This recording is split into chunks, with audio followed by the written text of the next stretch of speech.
Assalamualaikum warahmatullahi wabarakatuh. Salam jumpa dengan Suluh Berkah Channel. Kali ini liputan bimbingan penyuluhan kelompok cendekia mahasiswa S1 Universitas Sunan Giri Surabaya dalam mata kuliah Sosiologi Agama dengan materi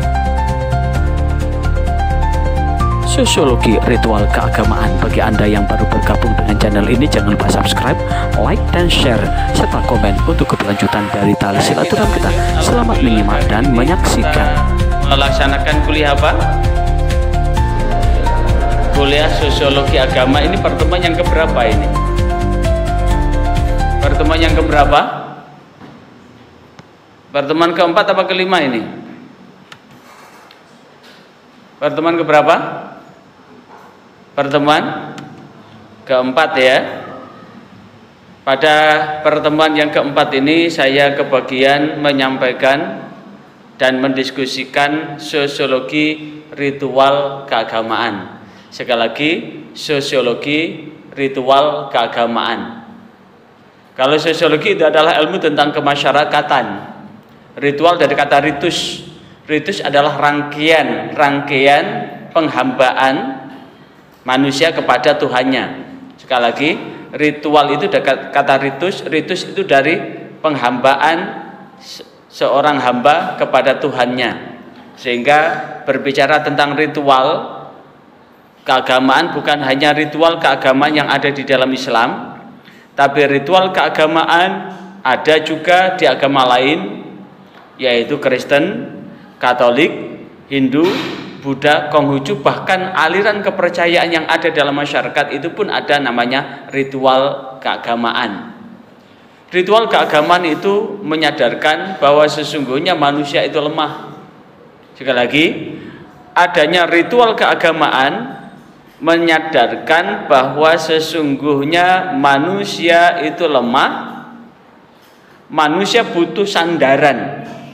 Jikalau manusia yang lemah ini menyandarkan diri pada kekuatan yang paling besar, dialah Allah, Tuhan yang Maha Kuasa, yang berkuasa atas segala kekuasaannya kepada seluruh makhluk-makhluknya, dan kemudian kita menghambakan diri kepada Allah yang Maha Kuasa itu dengan sandaran yang betul-betul kuat, kokoh, maka di sana ada energi untuk mampu bertahan dalam menjalankan hidup ini. Mampu bertahan untuk menjalankan hidup ini.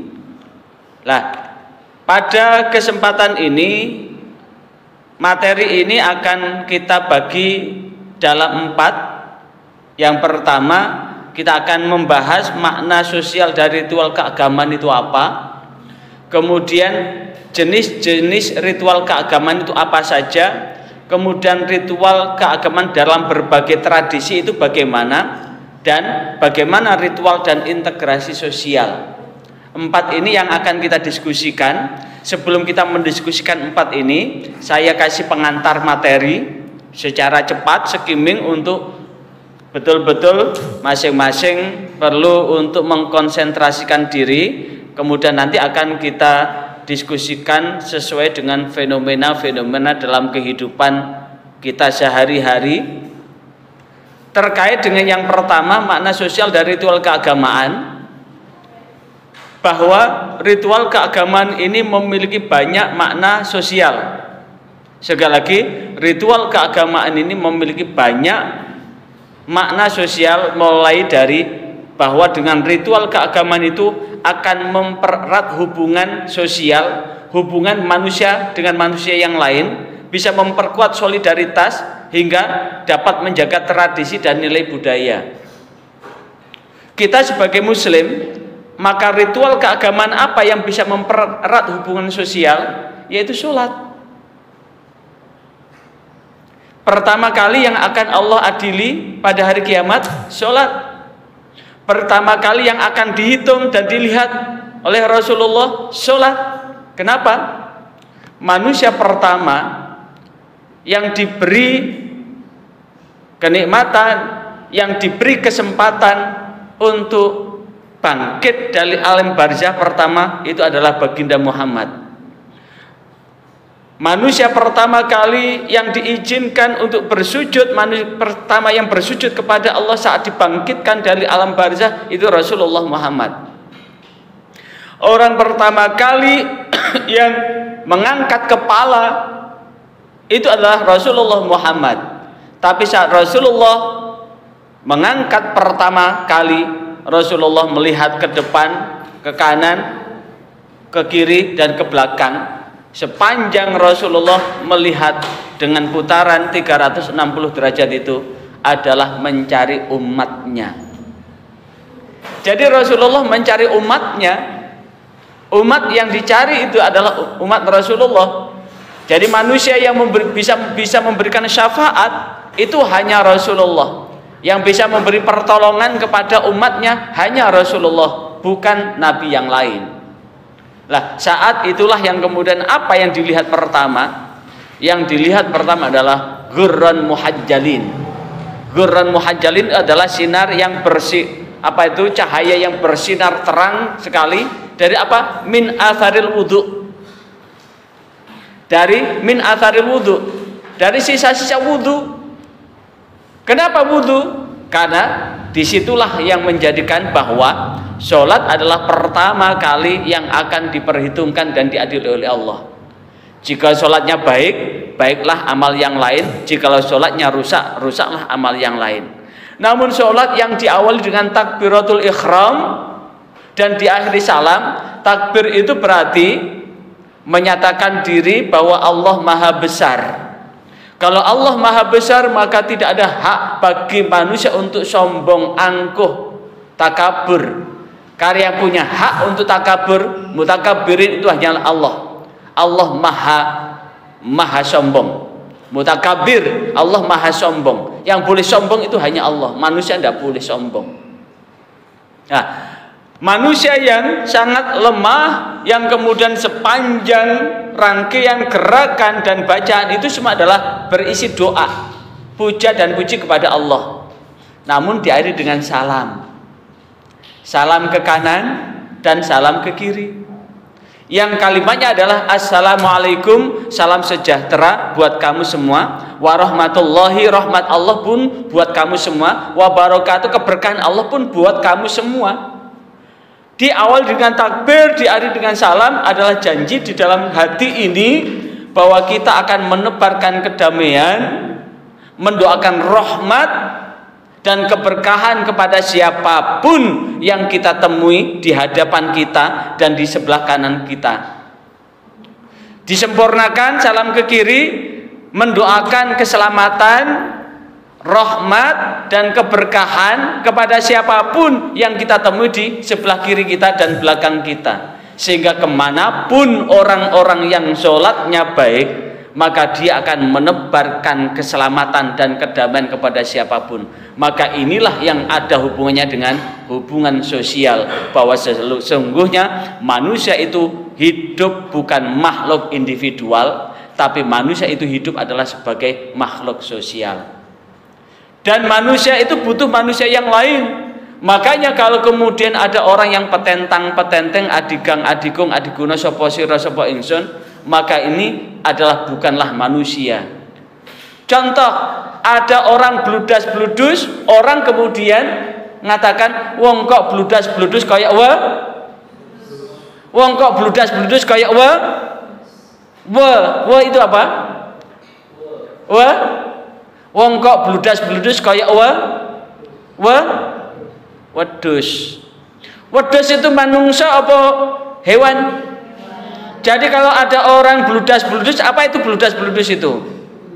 Masuk ndak salam, keluar ndak salam, masuk ndak permisi, keluar pun ndak pamitan, maka itu disebut dengan orang yang bludas-bludus.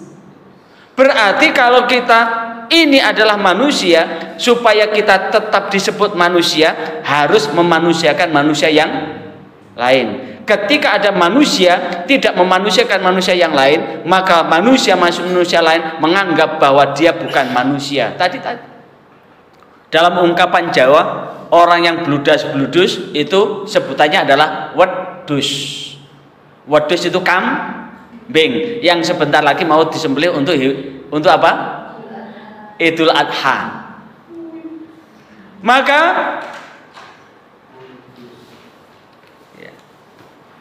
tidak salam tadi, salam dulu. Nah, masuk begitu assalamualaikum, berarti merupakan apa? Begitu masuk tidak akan menyakiti siapapun. Masuk rumah, masuk ketika ada orang sedikit ketemu orang banyak, maka tata keramanya sebagai seorang muslim adalah assalamualaikum. Keluar pun assalamualaikum, datang pun assalamualaikum. Apa artinya? Bahwa dimanapun kita berada, itu adalah senantiasa menebarkan damai kepada siapapun. Makanya Rasulullah menegaskan al-muslim man salima mil lisanih wa yadih. Seseorang dikatakan muslim itu adalah orang yang mampu menebarkan keselamatan buat muslim yang lain dari lidah maupun perbuatannya. Nah, di mana terletak pada ritual yang bernama sholat. Dan sholat itu ada dua, wajib dan sunnah. Yang wajib ditargetkan untuk dikerjakan dengan berjamaah. Maka sholat berjamaah itu akan meningkatkan rasa solidaritas. Apa bentuknya? Ketika baris harus rapat betul. Jikalau tidak rapat, maka selah itu akan menjadi tempat setan menggoda. Apa maknanya? Bahwa dengan sholat ini akan memupuk rasa solidaritas, senasib dan sepenanggungan. Sehingga Rasulullah menggambarkan al-muslim akhul muslimin, bahwa seorang muslim itu adalah saudara muslim yang lain, kalbunyani, seperti bangunan ini, yasuddu ba'duhu ba'don, antara bangunan satu dengan yang lain saling mengokohkan. Tidak mungkin genteng bisa berdiri jikalau tidak ditopang dengan usuk dan reng. Apa itu usuk?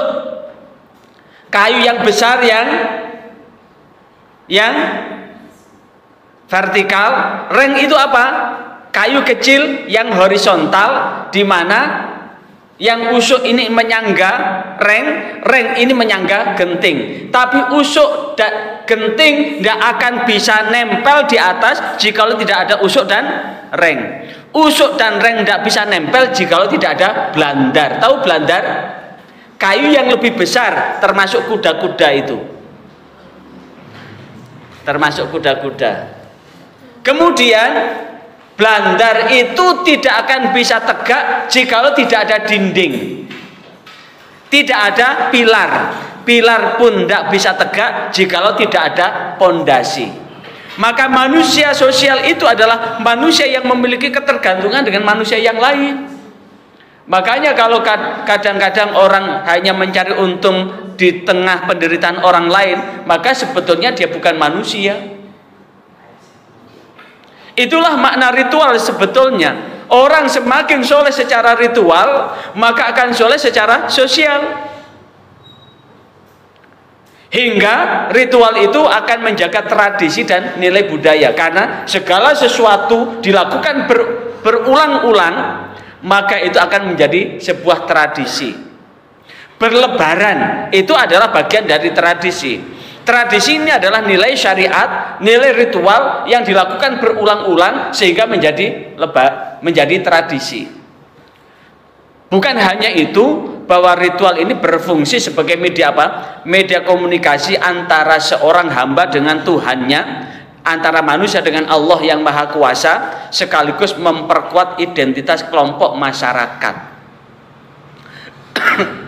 Kalau kemudian kita membedakan, di Indonesia ini ada dua ormas terbesar, ormas Islam yang terbesar di Indonesia, yaitu NU dan Muhammadiyah.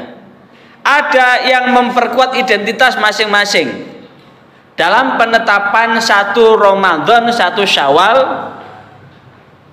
Kalau NU itu menggunakan ru'yah, kalau Muhammadiyah menggunakan hisab murni. Maka ini juga, jikalau kemudian masing-masing kaku dengan pendapatnya masing-masing, maka ini sebetulnya pada asobiyah untuk memperkuat identitas kelompoknya. Yang benar bagaimana? Mestinya duduk bareng. Yang paling mendekati benar itu yang mana? Bukan pokoknya begini. Kalau sudah berbicara pokoknya begini, maka itu artinya itu sudah memperkuat identitas dengan asobiyah. Ritual pun bisa untuk memperkuat identitas kelompok tertentu. Maka makna sosial dalam ritual keagamaan dapat dijabarkan dalam beberapa hal. Yang pertama, bahwa dengan ritual agama itu akan mempererat hubungan sosial dan solidaritas seperti sholat tadi. Bisa melestarikan, mewariskan tradisi, budaya dan identitas tertentu. Contoh ngaben. Apa itu ngaben?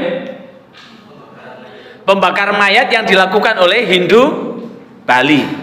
Maka ini adalah merupakan bagian dari tradisi budaya yang merupakan bagian dari identitas kelompok agama Hindu yang ada di Bali dalam rangka menghormati leluhurnya. Untuk apa? Nah, dari mana? Itu adalah dari warisan, dari generasi ke generasi yang diteruskan. Yang ketiga, bahwa ritual itu adalah merupakan bagian komunikasi kepada Allah jikalau kita Muslim, kepada Tuhan jikalau pada seluruh agama, bahwa ritual itu adalah bagian komunikasi seorang manusia dengan Tuhan. Kemudian ritual itu sekaligus menanamkan nilai-nilai keagamaan sekaligus budaya, nilai-nilai keagamaan.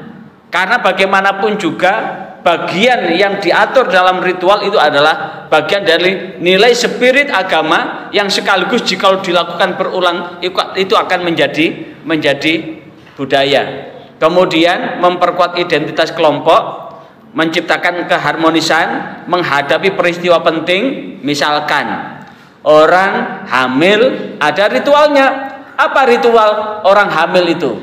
Ada walimatul hamil. Orang nikah itu juga ada peristiwa penting. Menikah itu peristiwa penting enggak? Ada enggak ini yang mahasiswi ini enggak kepingin punya suami? Semuanya kepingin punya suami kan? Tentu suami yang solih, suami yang laki-laki, bukan suami laki-laki berwajah perempuan. Suami laki-laki model perempuan, tapi suami yang lelaki punya selera, suami yang lelaki punya selera, punya tanggung jawab. Yang laki-laki ini ada yang tidak ingin punya istri? Ada enggak? Oh, berarti yang diam itu tidak kepingin punya istri itu. Kepingin punya istri enggak? Nah. Maka ketika laki-laki ketemu perempuan untuk dinikahkan, ada namanya ritual, disebut dengan walimatul urus. Begitu pula ritual ini dalam rangka mengatasi krisis. Misalkan paceklik, tidak turun-turun hujan, ada ritualnya. Apa ritualnya? Sholat istisqa. Ada namanya menjaga kearifan lokal. Apa namanya? Sedekah. Maka ini adalah bagian dari ritual yang di situ ada nilai-nilai agama yang menjadi ruh dari ritual itu. Terus apa jenis ritual keagamaan? Jenis ritual keagamaan adalah praktek yang terstruktur dan simbolis yang dilakukan oleh individu atau komunitas untuk mengekspresikan apa? Mengekspresikan keyakinan, komunikasi dengan Allah bagi kita Muslim, komunikasi dengan dewa bagi Hindu, komunikasi dengan Sang Buddha bagi Buddha, komunikasi dengan Allah itu Islam, Yahudi, Nasrani. Cuma karena kata Allah itu ditulis dengan bahasa bahasa Indonesia tulisannya jadi Allah dalam rangka apa? Memenuhi kepercayaan. Contoh berdoa, contoh meditasi, contoh persembahan korban, contoh upacara pernikahan, contoh kalau di Kristen pembaptisan, contoh perayaan keagamaan, Idul Fitri, Natal, Waisak, Nyepi dan sebagainya. Itu semua adalah bagian dari jenis ritual. Maka secara keseluruhan dalam perspektif Islam, ritual itu terbagi menjadi dua. Yang pertama adalah ritual mahdhah, yang kedua adalah ritual ghairu mahdhah. Apa ritual mahdhah itu? Ritual yang tata caranya sudah diatur, sudah dipandu oleh Rasulullah Muhammad SAW. Contohnya sholat, syarat rukunnya sudah dicontohkan oleh Rasulullah. Puasa, syarat dan rukunnya sudah dipandu oleh Rasulullah. Zakat itu syarat dan rukunnya sudah ada dan tidak boleh diubah. Begitu pula yang terakhir yang merupakan penyempurna keislaman kita adalah haji. Itu rangkaian manasiknya sudah dicontohkan dan sudah diajarkan malaikat Jibril kepada baginda Muhammad, dan baginda Muhammad melanjutkan bagaimana rangkaian ritualnya. Yang kedua, ritual ghairu mahdhah adalah seluruh ibadah yang mengandung nilai kebaikan baik buat diri pribadi maupun orang lain, yang tata caranya tidak diatur secara khusus. Sekali lagi, yang tata caranya tidak diatur secara. Jadi ketika tangga-tangga dari pengabdian atau penghambaan seorang hamba kepada Allah, kalau masih hitam putih hanya memandang sekedar gugur kewajiban, maka ini ibadahnya masih kelas TK. Mestinya untuk yang mahasiswa begini minimal itu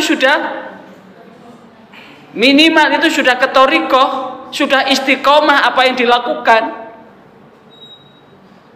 Kalau hanya sekedar gugur kewajiban, masih kelas TK dan kelas SD.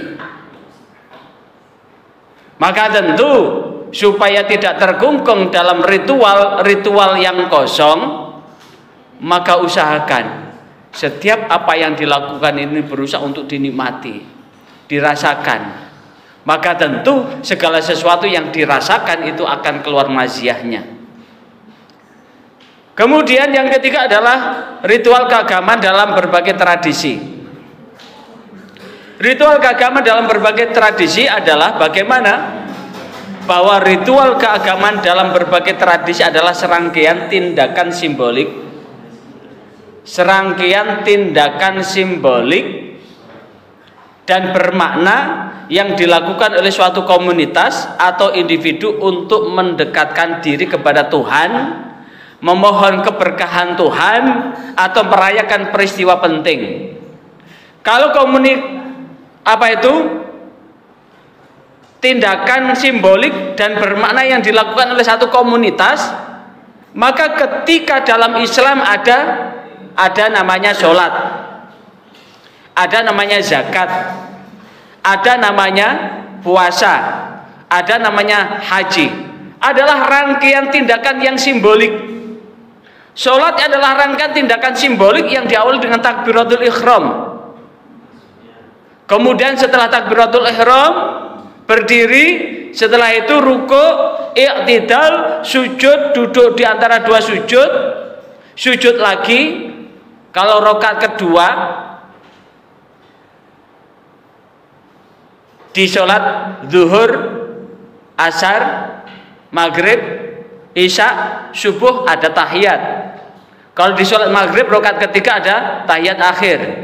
Kalau selain itu zuhur, asar, isya, rakaat keempat ada tahiyat atau tasyahud akhir. Ini adalah simbol. Tapi hal-hal yang bersifat simbol ini kalau dilakukan dengan benar, maka itu akan bermakna. Makanya kemudian Profesor Soleh dari UIN Sunan Ampel menjadikan sholat ini sebagai bagian terapi, karena dengan sholat itu akan meningkatkan imunoreligiositas. Lewat religiusitas yang digemakan dalam diri ini, maka akan muncul daya kekebalan tubuh yang mampu untuk menangkal berbagai macam penyakit. Bukan hanya penyakit batiniah, tapi juga penyakit-penyakit yang bersifat fisik yang bisa diterapi dengan terapi sholat tahajud. Kalau meminjam apa yang dilakukan Profesor Ali Aziz, maka dengan rangkaian simbolik yang dilakukan sampai bisa menggali makna, maka ini bisa membangkitkan bahagia. Karena itu beliau membuat teori terapi sholat bahagia dan lain sebagainya. Dari apa? Dari kebermaknaan, dari ritual atau serangkaian tindakan yang simbolik itu, sehingga menemukan sisi hakikatnya. Kalau sudah bermakna, itu sudah menemukan sisi hakikat. Haji pun begitu, dimulai dari berihram, kemudian wukuf di Arafah, mabit di Musdalifah, lontar jumroh Aqab, lontar jumroh, mabit di Mina, lanjut tawaf ifadah, sa'i, tahallul. Ini adalah rangkaian tindakan simbolik, namun jika dilakukan akan memiliki makna atau kebermaknaan yang sangat mendalam. Begitu pula di agama lain ada kebaktian. Kalau di Kristen dan Katolik, kalau di Yahudi ada Sabat, kalau di agama lain ada semedi, ada meditasi. Semua itu adalah rangkaian simbolik yang dilakukan secara intensif dan menggali kebermaknaan, maka tentu itu adalah bagian dari mendekatkan diri kepada Tuhan yang Maha Kuasa, kepada Allah yang Maha Kuasa. Yang keseluruhan itu adalah mohon keberkahan. Apa itu keberkahan? Hadirnya kebajikan dan kebaikan, hadirnya kebahagiaan dan ketenangan batiniah. Sekaligus perayaan peristiwa penting. Dengan ritual itu bisa berupa doa, upacara penyembahan, dan bentuk lain yang lebih spesifik.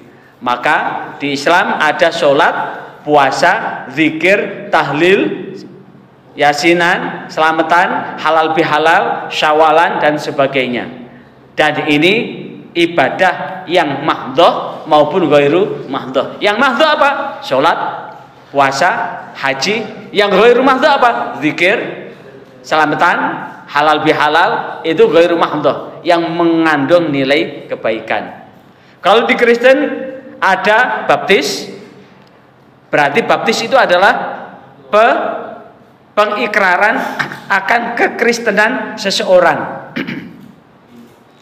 Ada ekaristi, ada misa, ada doa, ada ibadah, juga ada puasa. Ternyata puasa itu juga dikenal agama lain juga. Bahkan puasa itu bukan hanya dikenal oleh manusia saja, hewan pun juga berpuasa. Hindu ada ayatnya, ada puja, ada tirta, ada ngaben, ada galungan, ada nyepi, dan sebagainya. Kalau Buddha ada meditasi. Meditasi itu sebetulnya adalah muhasabah. Dalam bahasa Islam adalah muhasabah. Hasibu qabla antuhasabu. Hitunglah apa yang telah kau lakukan selama seharian ini sebelum engkau akan diperhitungkan untuk mempertanggungjawabkan apapun yang kau lakukan. Ada puja bakti, pembacaan sutra, perayaan Waisak, dan pemberian sedekah. Kalau di Islam adalah zakat, infak, dan sedekah. Yahudi ada mikyah, ada sabat, ada rosh hasanah, ada Yom Kippur, dan sebagainya. Di Sikh ada Amrit kepercayaan ada selamatan, sedekah bumi, gerbek, upacara daur dan sebagainya. Itu semua adalah bagian dari pernik-pernik ritual berbagai tradisi keagamaan. Dan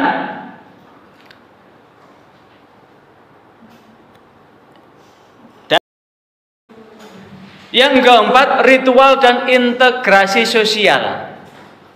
Kenapa? Bahwa dengan ritual itu akan mengintegrasikan masyarakat, mengintegrasikan komunitas manusia dalam skala yang lebih banyak. Kenapa?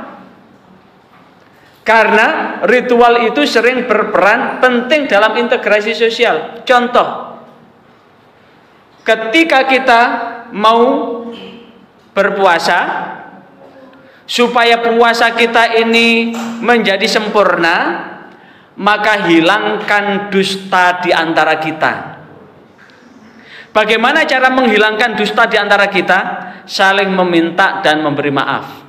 Dan tradisi itu ditradisikan, ritual meminta dan memberi maaf atau saling bersilaturahim itu adalah ritual yang sering dilakukan oleh masyarakat NTB, Nusa Tenggara Barat. Jadi sebelum berpuasa, ujung-ujung meminta dan memberi maaf. Tapi kalau dalam ritual Jawa, habis hari raya tanggal 1 dan seterusnya ada namanya unjung-unjung, riyoyoan, sepuro-sepuronan. Dalam rangka apa? Dalam rangka untuk meminta dan memberi maaf. Supaya anak-anak itu juga turut semangat, maka disediakan apa? Uang pecahan 5.000, 10.000, 20.000, 2.000 wis gak payu. 50.000, 100.000. Bahkan mahasiswa begini diajak orang tuanya, kemudian ke saudara begitu dikasih 2 lembar warna merah, nolak enggak?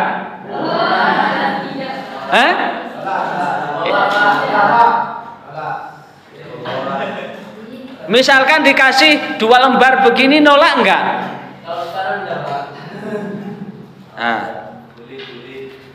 Atau 3 lembar begini, nolak enggak? Enggak akan nolak. Dan itu memberikan motivasi. Ritual yang memberikan dalam rangka apa? Integrasi sosial. Sekaligus ritual itu mengikat anggota masyarakat bersama-sama untuk mengukuhkan nilai-nilai sosial dan memperkuat solidaritas. Seperti satu bangunan tadi itu. Sekaligus ritual ini dapat menjadi sarana untuk menyampaikan pesan budaya dan menjaga tradisi, sehingga kontribusi sangat signifikan dalam proses menyatukan masyarakat. Sehingga dalam penjabaran tadi ada 4 hal yang menjadi penguat, yaitu bahwa ritual dan integrasi sosial adalah menguatkan ikatan yang ada di masyarakat. Yang kedua, memelihara nilai-nilai sosial yang membawa kemaslahatan. Dan yang ketiga adalah memperkuat solidaritas dan keharmonisan yang ada di masyarakat itu, sekaligus sebagai bagian dari komunikasi budaya. Masih ada waktu 10 menit, barangkali ada yang ingin mendiskusikan, saya persilakan. Terima kasih atas atensi Anda mengikuti channel ini. Sebelum meninggalkan channel ini, jangan lupa subscribe, like, share, dan komen untuk keberlanjutan dari tali silaturahmi kita. Sampai jumpa kembali. Wassalamualaikum warahmatullahi wabarakatuh.